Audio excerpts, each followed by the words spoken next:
শৰ্মাক প্ৰথমতে আমি ধন্যবাদ দিছোঁ যে অসমত আমাৰ খিলঞ্জীয়া লোকৰ মাটিৰ পট্টা প্ৰদান কৰি তেওঁলোকৰ হাতলৈকে ভূমিৰ হস্তান্তৰ কৰি এই যে ব্যৱস্থাটো গ্ৰহণ কৰিছে বসুন্ধৰা 1 আৰু বসুন্ধৰা 2 গতিকে তাৰ কাৰণে আমাৰ মাননীয় মুখ্যমন্ত্ৰী ডক্টৰ হিমন্ত বিশ্ব শৰ্মাক আমি ধন্যবাদ আগবঢ়াইছোঁ।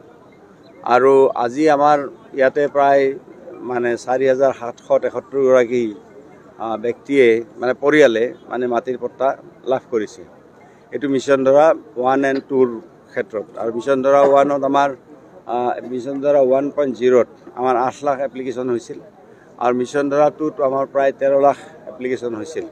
গোটেইখিনি আমাৰ ডিচিসকলে SDLACৰ মিটিঙত আৰু আমাৰ যিসকল আমাৰ নিৰ্বাচিত প্ৰতিনিধি তেখেতসকলৰ নেতৃত্বত এই SDLACৰ মিটিঙত এইখিনি মাটিৰ পট্টা প্ৰদান কৰাৰ ব্যৱস্থা কৰা হৈছে আৰু সমগ্ৰ অসমতে প্ৰায় 3,01,000তকৈ অধিক বিঘা মাটিত পট্টন দিয়া হৈছে আৰু ব্ৰহ্মপুত্ৰ উপত্যকাত আৰু বৰাক উপত্যকাত আমাৰ প্ৰায় 1,600 মাটিৰ পট্টা বৰাক ভেলীত দিয়া হৈছে। গতিকে এই ব্যৱস্থাটোৱে আজি অসমৰ খিলঞ্জীয়া ৰাইজৰ নিজৰ মানে মাটিৰ ওপৰত যিটো অধিকাৰ আৰু যিটো কথা আমি ভাৰতীয় জনতা পাৰ্টীয়ে সদায় কৈ আছিলোঁ যে জাতি মাটি আৰু ভেটি, গতিকে এই কথাখিনি আজি আমি কামৰ মাধ্যমেৰে আমি অকল শ্লোগান নহয় কামৰ মাধ্যমেৰে এইটো আমি প্ৰকাশ কৰিলোঁ। আজিৰ দিনটোত আপোনালোকে প্ৰত্যক্ষ কৰিছে আৰু যিসকল ৰাইজে মাটিৰ পট্টা পাইছে যিসকল পৰিয়ালে তেওঁলোকক আমি টোকেন হিচাপত যেতিয়া দিছিলোঁ তেখেতসকলক সুধিছিলোঁ কেনেকুৱা পাইছে, তেখেতসকলে বহুত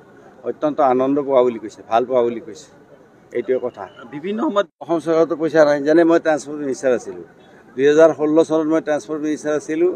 আমাৰ ট্ৰান্সপৰ্টৰ ৰেভিনিউ আছিল 400 কোটি টকা, কিন্তু আজিৰ দিনটোত ট্ৰান্সপৰ্ট ৰেভিনিউ হৈছে প্ৰায় 1400 কোটি টকা আজিৰ দিনটোত।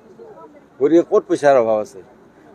আগতে আমাৰ মানে যিটো এক্সাইজ ৰেভিনিউ আগতে কিমান পইচা আছিল? 600 কোটি টকা আছিল, আজি 4,000 কোটি টকা হৈছে। পইচাৰ অভাৱ ক'ত আজিৰ দিনটোত? পইচাৰতো অভাৱ নাই।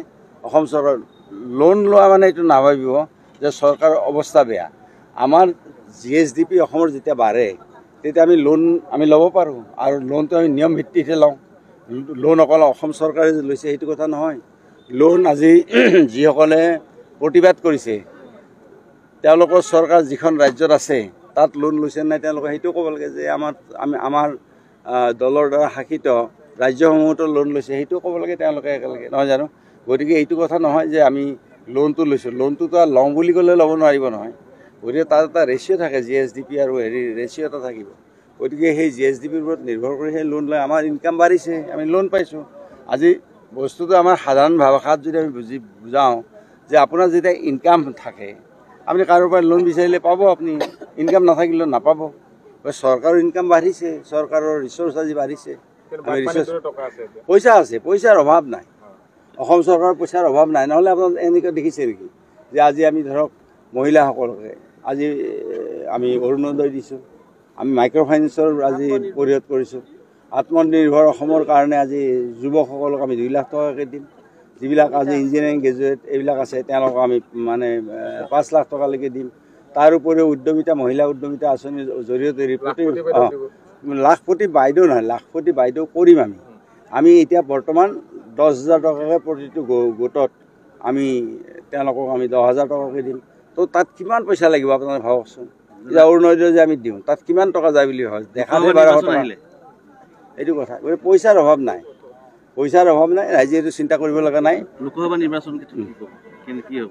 ৰাইজেতো বিজেপি ভোট দিব, ইয়াতো এতিয়া কি ক'ব বুলি ক'ব লগা নাই। বিজেপিত ভোট দিবই মানুহে, ৰাইজে মন বান্ধিছে, বিজেপিক ভোট দিব আৰু বিজেপিৰ বাহিৰে বেলেগ গত্যন্তৰ নাই। কাৰণ মানুহে 75 বছৰ ৱেইট কৰিলে, 75 বছৰত ৰাইজে কি পালে কি নাপালে ৰাইজে নিশ্চয় প্ৰত্যক্ষ কৰিছে। আজি আপোনালোকে যিসকল মানুহে ইয়াত মাটিৰ পট্টা পালে মানুহখিনিতো দেখিছে কিমান সন্তুষ্ট হৈছে, গতিকে ইয়াতে কিমান আনন্দ পাইছে। গতিকে লোকসভা নিৰ্বাচন আমাৰ অসুবিধা নাই। কংগ্ৰেছৰ এতিয়া অসমতো একচুৱেলি পাৰ্টি আৰু কোন কংগ্ৰেছৰ পৰা আহিছে মানে অসমত এতিয়া মানে কংগ্ৰেছটো কিনো কওঁ মই, কংগ্ৰেছ বা থাকে নে নাথাকে আগলৈ মই সেইটো আৰু নকওঁ আৰু বিশেষ কাৰণ কংগ্ৰেছ মুক্ত অসমে হৈ যাব আৰু বুজি পাইছোঁ। আজিতো গতি লাগিছে আৰু গতিকে এতিয়া যিকেইটা লিডাৰ সেইকেইটাৰহে নাম শুনিছে। গ্ৰাছৰুট পৰ্যায়ত যে কেনেকুৱা হৈছে এইটোতো আপোনালোকে দেখা নাই। গ্ৰাছৰুট লেভেলত চব মানুহটো কংগ্ৰেছৰ ফালে আহি গৈছে। শেষত গৈ কোন থাকিব সদায় শেষত গৈ কোন থাকিব কংগ্ৰেছ হা শেষত কোন থাকিব কংগ্ৰেছ শেষত বা কোন থাকে কংগ্ৰেছত এতিয়া শেষত কোন থাকে মই নাজানো। শেষত হয়তো ৰখিব লৈছে আৰু কোনোবা থাকিব বেলেগতো নাথাকে কংগ্ৰেছত মই জানাত আৰু ভূপেন বৰাই চলাব পাৰিবনে? সেইটো ভূপেন বৰাইহে জানিব মইতো নাজানো। সেইটো মই কাৰ কোনে চলাব পাৰিব কাৰ দক্ষতা কিমান সেইটো মই নকওঁ। কিন্তু কথা হ'ল কি আজিৰ দিনটোত তেওঁলোকে কংগ্ৰেছ নেতৃত্বই কংগ্ৰেছৰ আসন এখনো অসমত আনিব নোৱাৰে। গৌৰৱ গগৈ নাপায় হা গৌৰৱ গগৈ নাপায় গৌৰৱ এখনো আসন নাপালে গৌৰৱ গগৈ নাপায় নহয় জানো। গতিকে আজিৰ দিনটোত তেওঁলোকে মইতো নাভাবোঁ কংগ্ৰেছে আসন পাব বুলি। তাৰে ভিতৰত যদি আপোনালোকে ভাবে যে পাব পাৰে কোনোবা এখন সেইটো আপোনালোকৰ কথা। কিন্তু মোৰ চিন্তা চৰ্চাটোৱে কৈছোঁ। কিন্তু এতিয়ালৈকে যিখিনি আমি অসমত বিভিন্ন ঠাইত দেখিছোঁ কংগ্ৰেছতো আসন পোৱা টান আছে একচুৱেলি নাপাব কংগ্ৰেছে আসন।